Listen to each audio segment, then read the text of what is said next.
ഈ പിമ്പിളും പിഗ്മെന്റേഷനും ഇതും PCOD-യുടെ മറ്റു 2 ലക്ഷണങ്ങളാണ്. ഇതിന്റെ ഒരു ട്രീറ്റ്മെന്റ് എത്രത്തോളം ഇപ്പൊ സക്സസ്ഫുൾ ആണ്? പിമ്പിൾസിന് നമ്മൾ യൂഷ്വലി ആദ്യം മെഡിക്കൽ ട്രീറ്റ്മെന്റും ടോപ്പിക്കൽ ട്രീറ്റ്മെന്റ്സും ആണ് നമ്മൾ പറയുന്നത്. അതായത് ക്രീംസ് അപ്ലൈ ചെയ്യുക, പിന്നെ മെഡിസിൻസും. At the same time PCOD കൊണ്ടിട്ടുണ്ടാവുന്ന പിമ്പിൾസുകൾ അങ്ങനെ അതാണെങ്കിൽ നമ്മൾ അണ്ടർലൈൻ PCOD-നെയും കൂടിയിട്ട് നമ്മൾ കറക്റ്റ് ചെയ്യണം. പിന്നെ സ്കിൻ കെയർ എന്ന് പറയുമ്പോഴത്തേക്കും നമ്മൾ യൂഷ്വലി കെമിക്കൽ പീലിംഗ് ചെയ്യും, അല്ലെങ്കിൽ കാർബൺ ലേസർ ടോണിംഗ് എന്ന് പറഞ്ഞിട്ടുള്ള അങ്ങനത്തെ കാര്യങ്ങളാണ് ചെയ്യുന്നത്. സോ അപ്പൊ ആ ഓയിലി സ്കിൻ അതൊക്കെ കുറച്ചൊന്ന് മാറി കിട്ടും. പക്ഷെ ഇത് എല്ലാം നമ്മൾ മൾട്ടിപ്പിൾ സിറ്റിംഗ്സ് ചെയ്യണം. ഇതോടൊപ്പം തന്നെ നമ്മുടെ ലൈഫ് സ്റ്റൈൽ ചേഞ്ചസും കൂടിയിട്ട് ചെയ്യണം.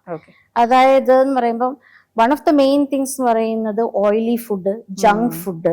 അതേമാതിരി ഇപ്പോഴത്തെ എല്ലാവർക്കും യങ്സ്റ്റേഴ്സിന് ഇഷ്ടം എന്ന് പറയുന്നത് ഫാസ്റ്റ് ഫുഡ് ആണല്ലോ.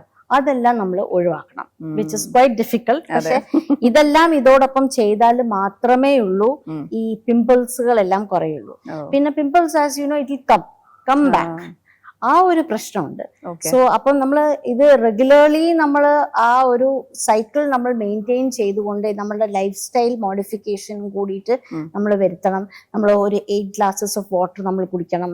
നമ്മൾ പ്രോപ്പറായിട്ട് നമ്മൾ മേക്കപ്പ് ഇട്ടിട്ടുണ്ടെങ്കിലും നമ്മൾ ചെറുതായിട്ട് പോലും നമ്മൾ എന്തെങ്കിലും ഇട്ടിട്ടുണ്ടെങ്കിൽ പോലും തന്നെ നമ്മൾ വാഷ് ചെയ്തിട്ട് നമ്മൾ കളയണം. അങ്ങനത്തെ കാര്യങ്ങളെല്ലാം നമ്മൾ ചെയ്തിട്ടുണ്ടെങ്കിൽ മാത്രമേ ഉള്ളൂ ആ പ്രോപ്പർ സ്കിൻ കെയർ റുട്ടീനും കൂടിയിട്ട് നമ്മൾ ഫോളോ ചെയ്താൽ മാത്രമേ ഉള്ളൂ ഇതിനെല്ലാത്തിനും ഒരു നല്ല എഫക്റ്റ് നമുക്ക് ഉണ്ടാവുള്ളൂ.